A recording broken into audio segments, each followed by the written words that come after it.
जैसे जैसे चुनाव की तारीख नजदीक आ रही है, वैसे वैसे चुनावी माहौल अब गर्माता जा रहा है। सभी पार्टियां लोगों को लुभाने में लगी हैं।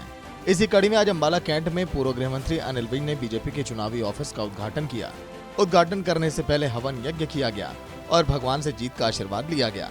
इस मौके पर बीजेपी की भारी संख्या में कार्यकर्ता भी मौजूद थे। इस दौरान मीडिया से बातचीत करते हुए पूर्व गृह मंत्री अनिल विज ने कहा कि चुनाव की प्रक्रिया प्रारंभ हो चुकी है और चुनाव की सारी गतिविधियां चलाने के लिए आज चुनाव कार्यालय का उद्घाटन किया गया। उन्होंने कहा कि अंबाला छावनी में बहुत काम हुए हैं और मेरा नारा भी रहा है कि काम किया है और काम करेंगे। उन्होंने काम के आधार पर ही लोगों से वोट मांगने की बात कही है।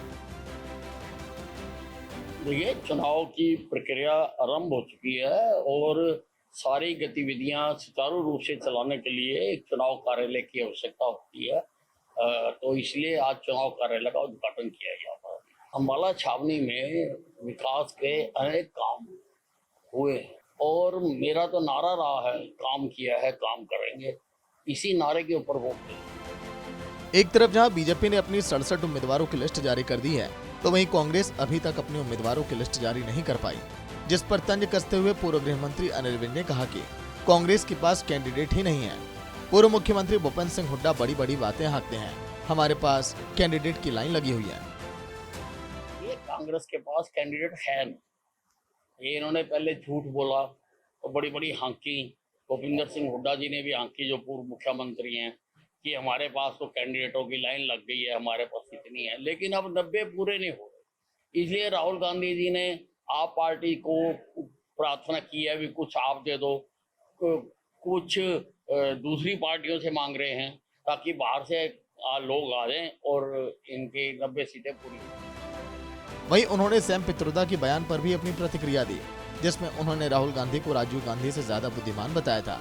विज ने कहा कि सैम पित्रोदा हिंदुस्तान के रीति नीति से वाकिफ नहीं है, उनके ऊपर विदेशियों के रंग का साया छाया हुआ है। सैम पित्रोदा